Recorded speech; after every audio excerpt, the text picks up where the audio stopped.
There are people alive right now who wake up every morning with no fire in them, no purpose, no discipline, no resistance against their impulses. They drift through life chasing comfort, numbing themselves with distraction, feeding every emotion that demands control over them. Anger controls them, lust controls them, fear controls them, laziness controls them. And the frightening part is that many of them genuinely believe this is normal. They call it living. They call it being human. But deep down, even they know something is broken.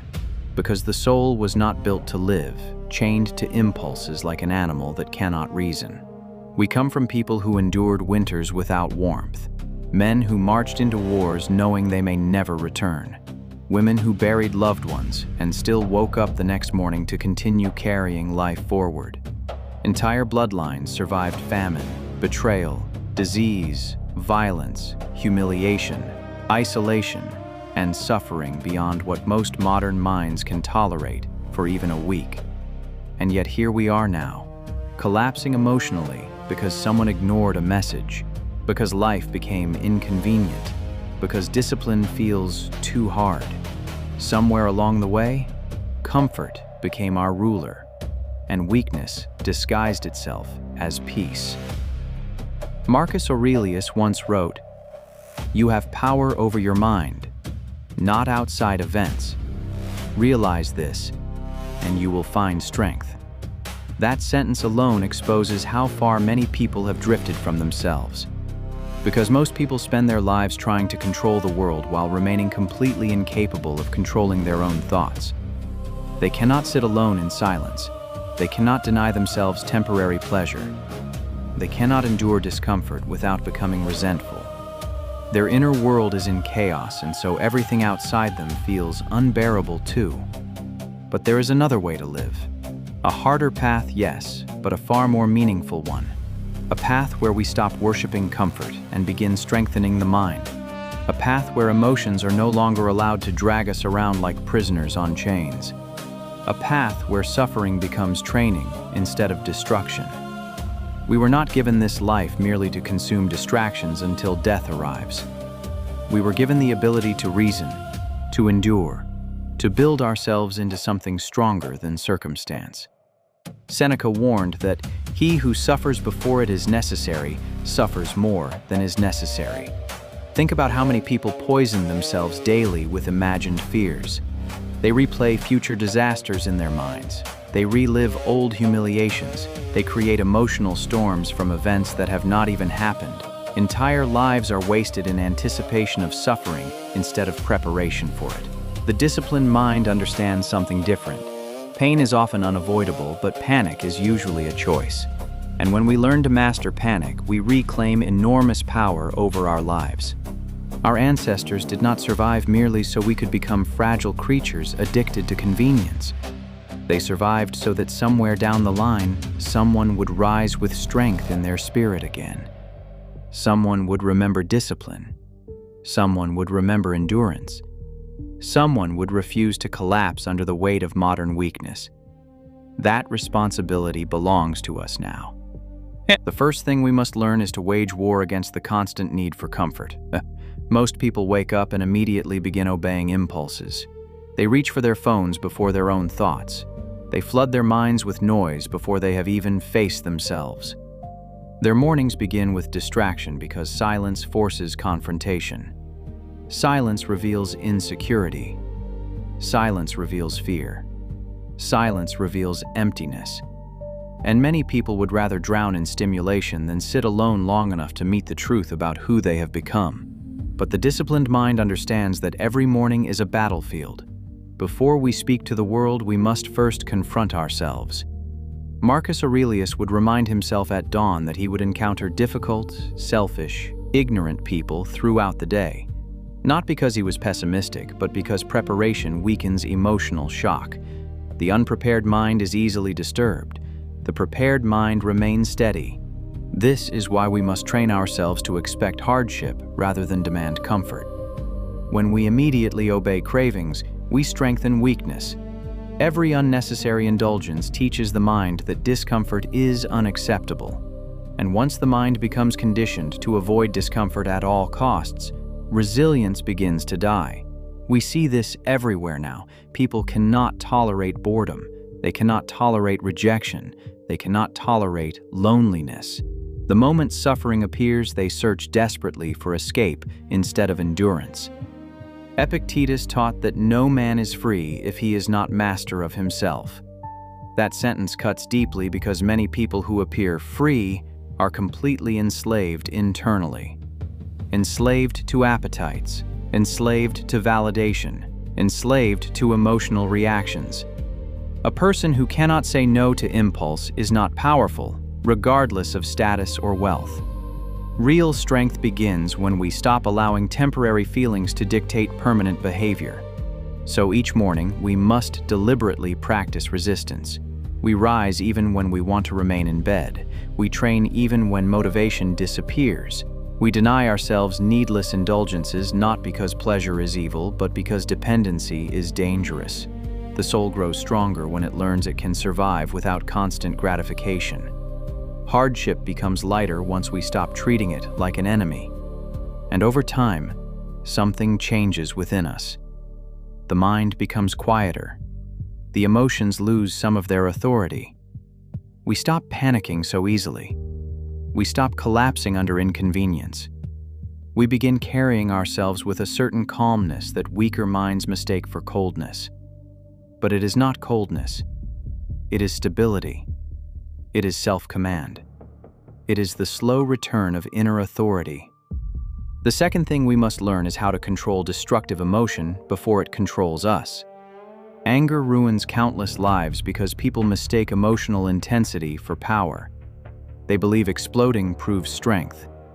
They believe rage makes them formidable. But uncontrolled anger is often evidence of slavery, not mastery. The person who loses control of himself during every emotional storm cannot truly be trusted with power. He is being ruled from within by forces he never learned to discipline. Seneca wrote extensively about anger and described it almost as a temporary madness. And when we observe the world honestly, it becomes difficult to disagree. How many lives have been destroyed in moments of uncontrolled emotion?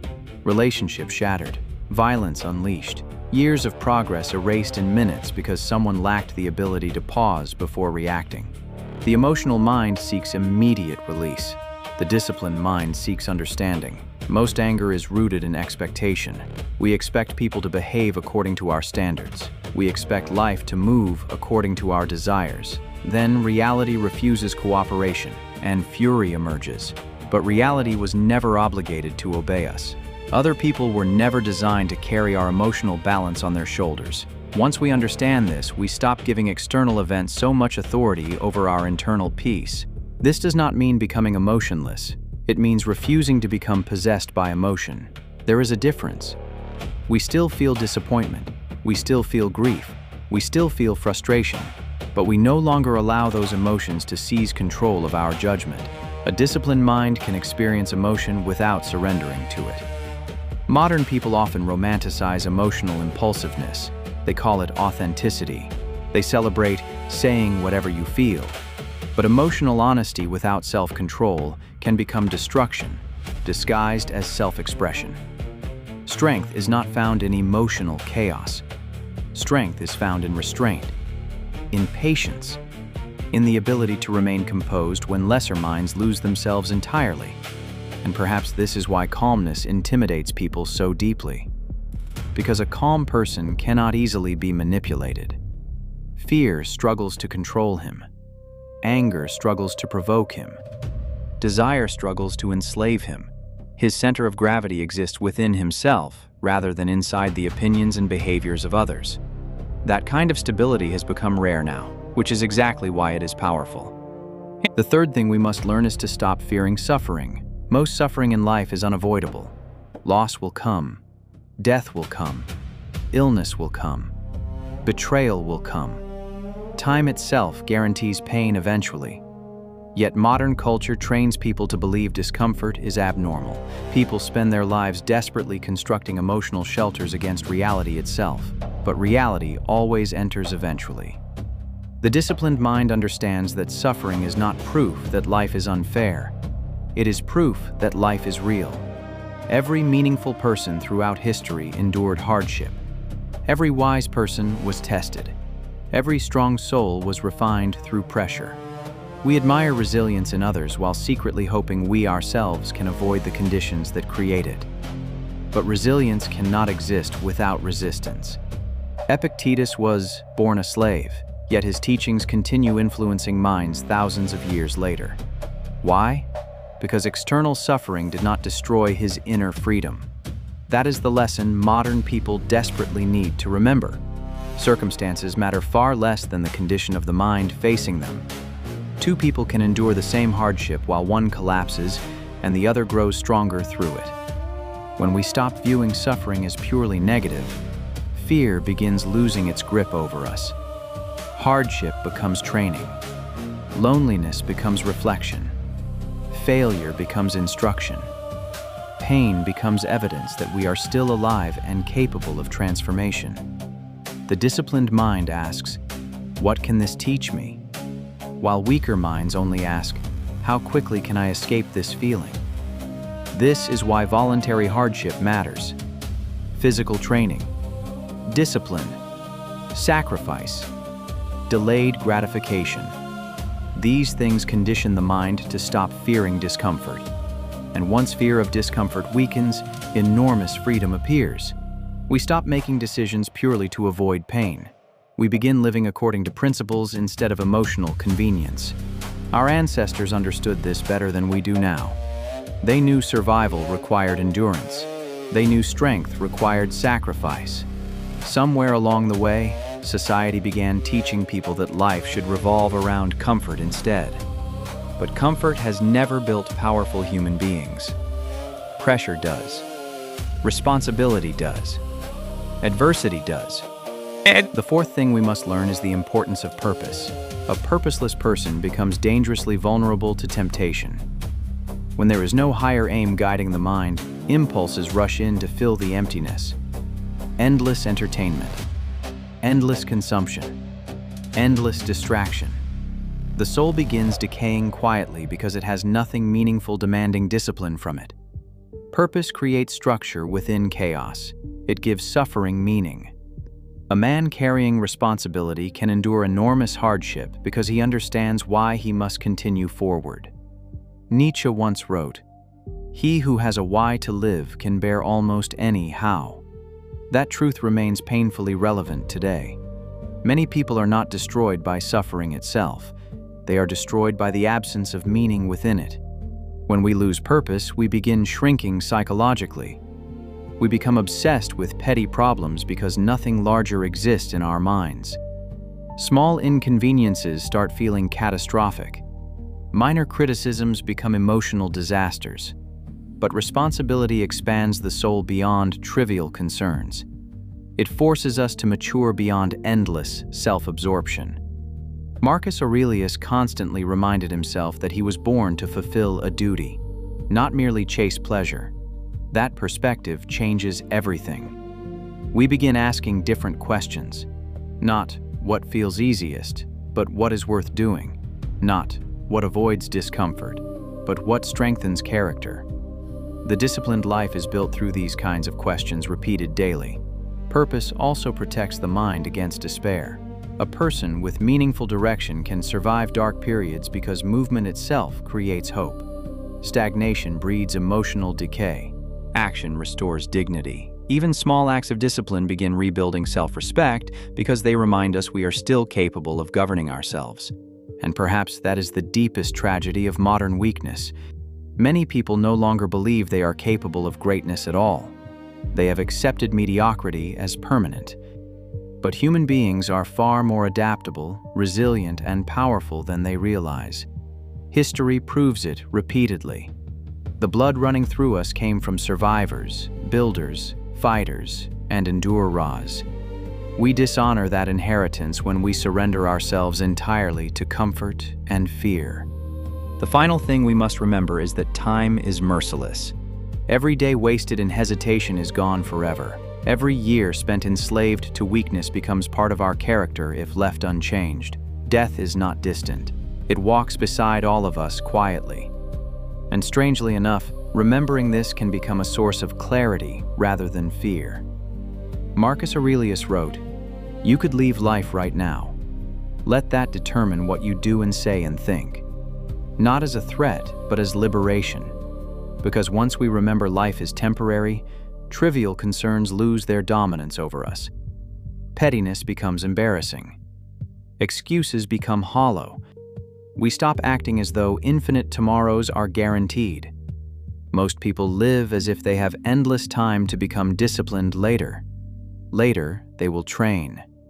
Later, they will grow stronger. Later, they will regain control over themselves. But later becomes a graveyard filled with unrealized potential. Transformation only happens in the present moment through repeated action, through daily resistance against weakness. We cannot control how long we exist. We cannot control many of the tragedies life may place before us. But we can control whether we meet existence with courage or cowardice, with discipline or indulgence, with strength or surrender. That choice remains ours every single morning we open our eyes. And maybe that is the true responsibility left to us by those who came before, not merely to survive physically, but to become worthy of survival itself, to carry suffering without breaking, to remain calm within chaos, to discipline the mind against destructive impulse, to become people capable of standing upright even when life becomes merciless. Our ancestors endured too much for us to become spiritually weak, so we rise again tomorrow. Earlier, sharper, more disciplined, more aware, and little by little, through hardship and self-command, we reclaim the strength this world tried to convince us we no longer needed. There is a story told about Epictetus when he was still enslaved under his Roman master. His owner, irritated one day, began twisting Epictetus's leg with increasing force. Most men would have screamed, cursed, begged, or threatened violence. But Epictetus calmly warned him, "If you continue, you will break it." The master kept twisting until the leg snapped. And according to the story, Epictetus simply looked at him and said, "Did I not tell you it would break?" Whether every detail happened exactly as written matters less than what the story represents. Imagine the level of self-command required to maintain composure while enduring pain most people could not tolerate for even seconds. That is mastery over the inner world. Not because pain disappears, but because the mind refuses to become enslaved by it. Now compare that to modern life. People destroy friendships over comments online. Entire days are ruined because of traffic, criticism, or inconvenience. Emotional control has become so rare that calmness almost appears unnatural. But the ancient mind understood something we have forgotten. Reacting emotionally to everything weakens the soul. Every uncontrolled outburst trains the mind toward fragility. Every moment of restraint strengthens it. This is why discipline is not punishment. It is conditioning. It is spiritual training against chaos. Marcus Aurelius ruled an empire while surrounded constantly by betrayal, war, political corruption, plague, and death. Imagine carrying responsibility for millions of lives while armies collapsed at borders and disease swept through cities. Most modern people break mentally under ordinary stress. Yet Marcus would still rise before dawn to write reminders to himself about patience, humility, and duty. He reminded himself not to become arrogant because of power, not to become consumed by anger because of difficult people, not to collapse emotionally under pressure. Even the most powerful man in the world understood that conquering the self was harder than conquering nations, and perhaps that is one of the most uncomfortable truths we must accept. External success means nothing if the inner world remains undisciplined. A wealthy man who cannot control his impulses is still weak. A famous person who crumbles under criticism is still fragile. A physically strong person ruled by rage is still internally enslaved. The world celebrates external achievement while ignoring internal decay. But eventually, internal decay always reveals itself. There is another powerful example in the life of Seneca. He became enormously wealthy and influential, yet he deliberately practiced periods of discomfort. He would sleep on hard surfaces, wear rough clothing, eat simple food, Then he would ask himself, "Is this what I feared?" Think about the brilliance of that practice. Instead of allowing fear of poverty or hardship to dominate him psychologically, he voluntarily touched discomfort so the mind would stop worshiping comfort. Most fear grows larger through avoidance, but once we willingly face discomfort, much of its power disappears. This is why voluntary struggle changes people so deeply. A person who trains hard consistently begins carrying himself differently. A person who willingly disciplines eating habits develops greater control over desire itself. A person who can sit alone in silence without reaching desperately for distraction begins recovering authority over his own mind. Small disciplines expand into larger forms of self-command. Weakness rarely disappears through motivation alone. It disappears through repeated acts of resistance. There is also the story of Cato the Younger, a man so devoted to principle that even his enemies respected him. While others pursued status and luxury, Cato walked through Rome in simple clothing and lived with deliberate restraint. He understood something terrifying about comfort. The more addicted we become to luxury, the easier we become to control. A person terrified of losing comfort will betray principles to protect convenience. But a disciplined person who has already trained himself to endure hardship becomes difficult to manipulate. Modern society constantly whispers the opposite message to us. It tells us to pursue ease above all else. Endless entertainment, endless consumption, endless pleasure.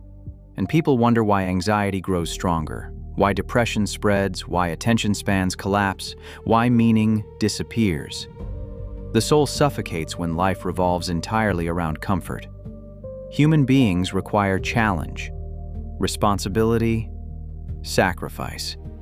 Without those things, the mind begins turning inward destructively. We can even see this pattern in ordinary life. Think about people who endured genuine hardship and emerged stronger because of it. The person who rebuilt life after losing everything financially. The person who overcame addiction after years of self-destruction. The person who buried loved ones yet continued carrying responsibility instead of surrendering to despair.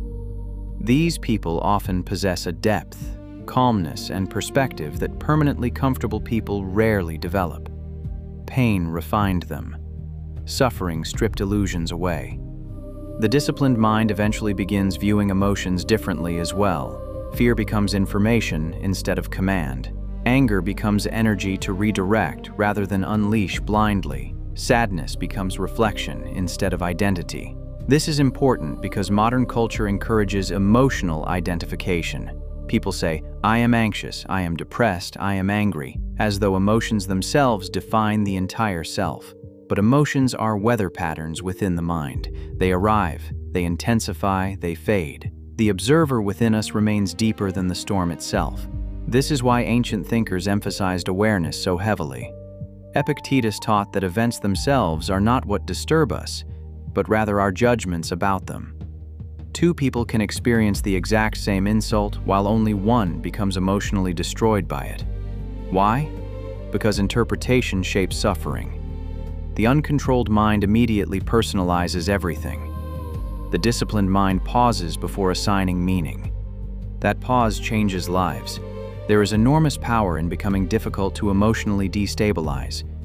Imagine how different life becomes when criticism no longer ruins entire days, when rejection no longer destroys self-worth, when uncertainty no longer creates panic. The external world loses much of its psychological control over us once the inner world becomes ordered.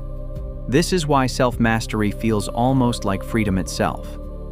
And still, this path is not easy. Some mornings we will fail.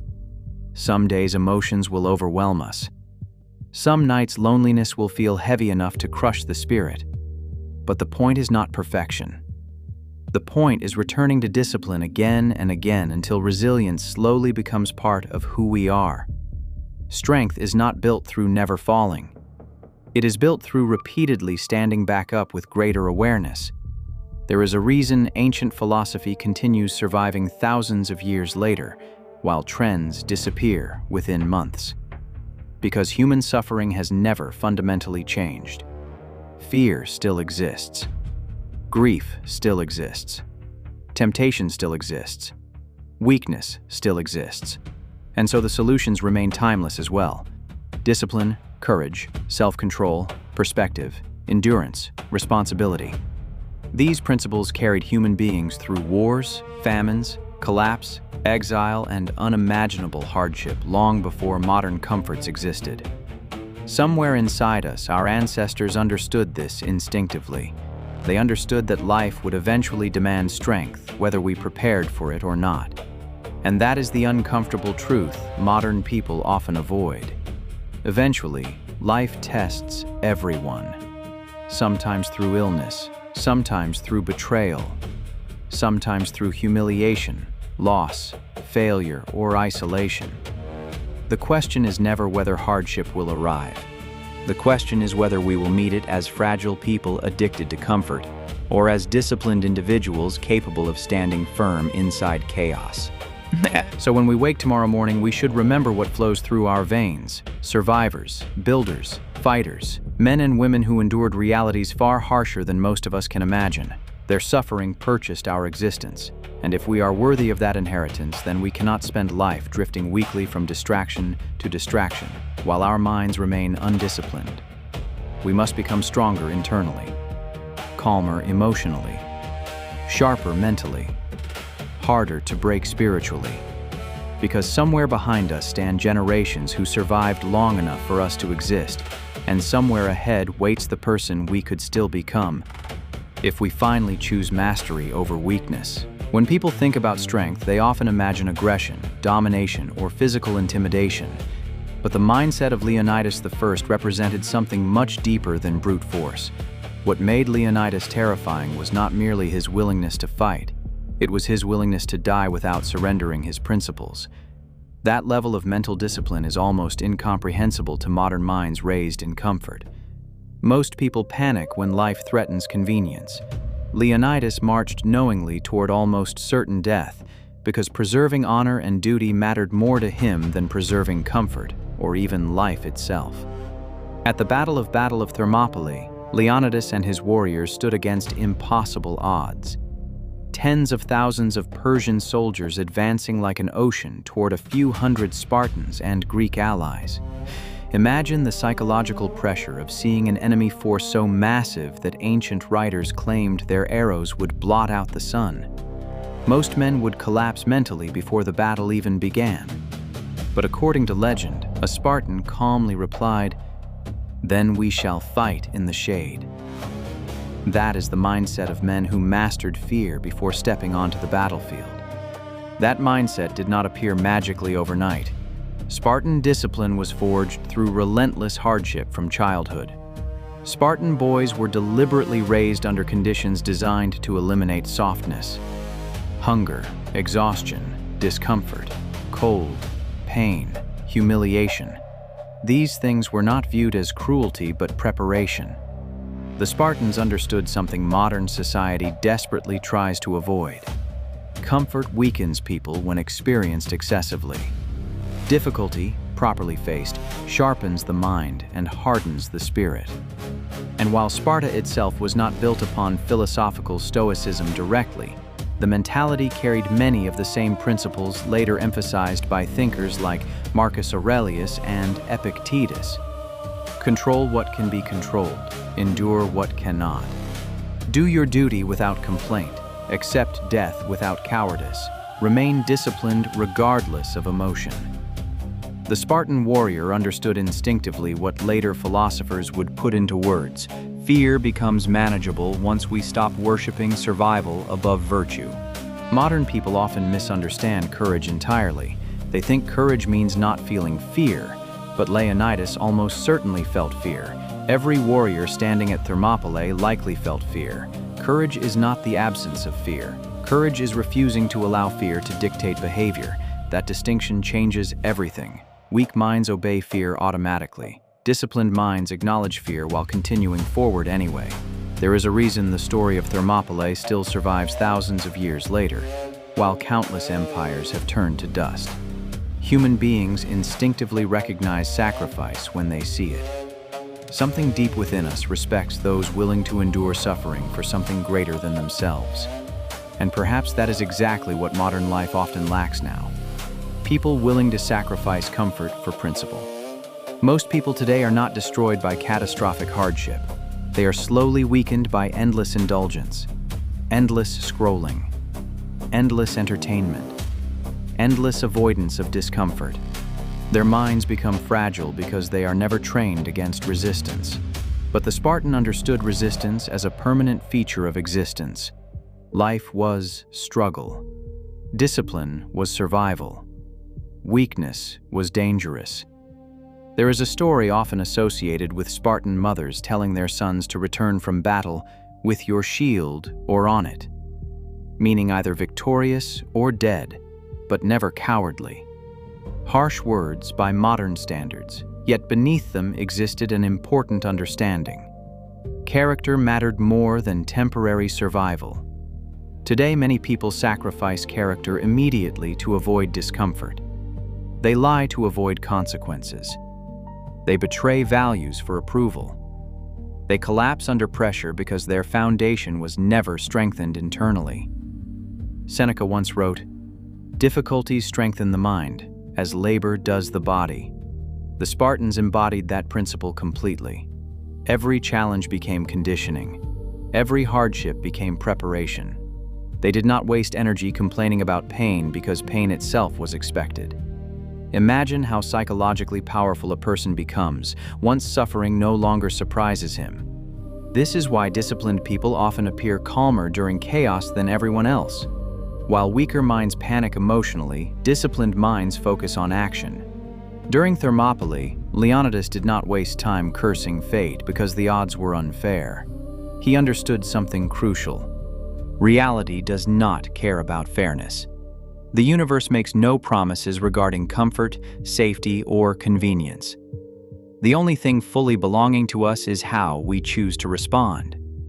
That mindset remains incredibly relevant now. Many people destroy themselves emotionally fighting reality instead of adapting to it. They demand life unfold according to personal preference. Then bitterness consumes them when existence refuses cooperation.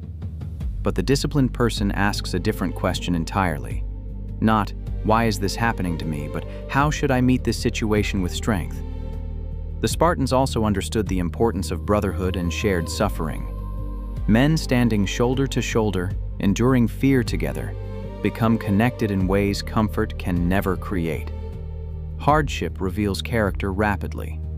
Under pressure, masks disappear. Excuses disappear. Ego disappears. Only discipline remains. This is why many people who endure real struggle together often form unbreakable bonds afterward. Shared pain strips human beings down to truth.